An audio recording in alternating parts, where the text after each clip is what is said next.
Posisi janin yang semakin turun dan masuk ke panggul merupakan salah satu ciri-ciri jika waktu persalinan sudah semakin dekat. Namun proses janin masuk ke panggul tersebut terjadi secara bertahap dan biasanya terjadi mulai usia 36 minggu kehamilan. Posisinya yang turun tersebut dapat mempermudah bunda untuk melahirkan secara normal. Itulah mengapa bunda perlu lebih rutin memeriksakan kehamilan menjelang persalinan untuk memantau posisi janin tersebut. Namun terkadang pada beberapa kondisi, janin juga belum turun ke panggul meskipun hari perkiraan lahir sudah dekat. Nah, pada edisi kali ini akan kita bahas penyebab janin belum masuk panggul dan tips untuk mengatasinya. Yuk kita bahas, Bun. Sebelum dimulai, jangan lupa support channel ini dengan cara klik tombol subscribe yang ada di bawah agar dunia bunda semakin semangat menyampaikan informasi yang bermanfaat. 1. Jumlah cairan ketuban.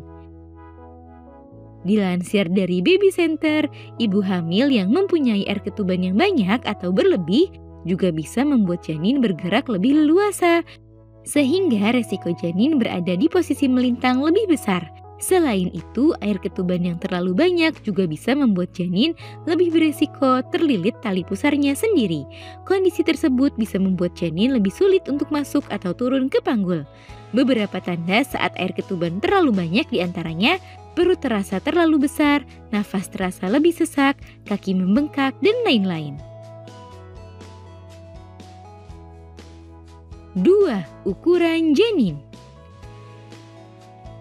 Hal lainnya yang bisa membuat janin belum atau sulit untuk turun ke panggul adalah karena ukurannya yang terlalu besar.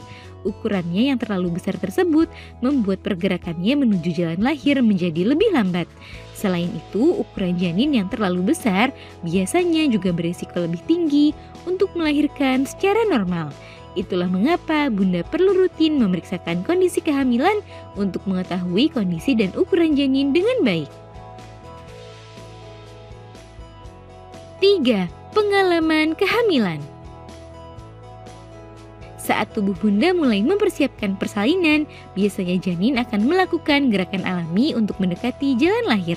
Namun, penyebab janin masuk panggul sendiri bisa berbeda-beda pada setiap ibu hamil. Hal tersebut terkadang juga bisa dipengaruhi faktor pengalaman bunda sebelumnya. Biasanya jika ini adalah kehamilan pertama bunda, janin mungkin membutuhkan waktu lebih cepat untuk masuk ke panggul, yaitu beberapa minggu atau hari sebelum HPL.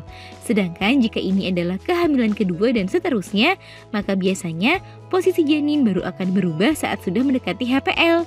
Namun perlu bunda sadari, jika cepat atau lambatnya waktu janin masuk ke panggul tidak mempengaruhi kondisi kesehatan janin atau kelancaran persalinan.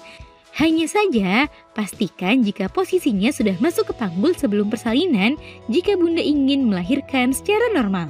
Oleh sebab itu, bunda dianjurkan lebih rutin memeriksakan kehamilan saat semakin dekat waktu persalinan. Tips mengatasi janin belum masuk panggul. Jika janin belum juga turun ke panggul, maka bunda tak perlu khawatir secara berlebihan. Ada beberapa upaya dan ikhtiar yang bisa bunda lakukan untuk membantu janin turun ke panggul. Di antaranya adalah rutin berjalan kaki di pagi atau sore hari, melakukan beberapa gerakan seperti jongkok dan bersujud, serta melakukan beberapa gerakan dalam senam hamil yang bisa menstimulasi janin untuk turun ke panggul. Selain itu, perkuat doa dan rutinlah mengajak janin mengobrol dan mintalah ia bekerja sama untuk turun ke panggul. Nah itu dia bun, beberapa penyebab janin belum masuk ke panggul serta tips untuk mengatasinya. Semoga informasi ini bermanfaat ya bun. Sekian.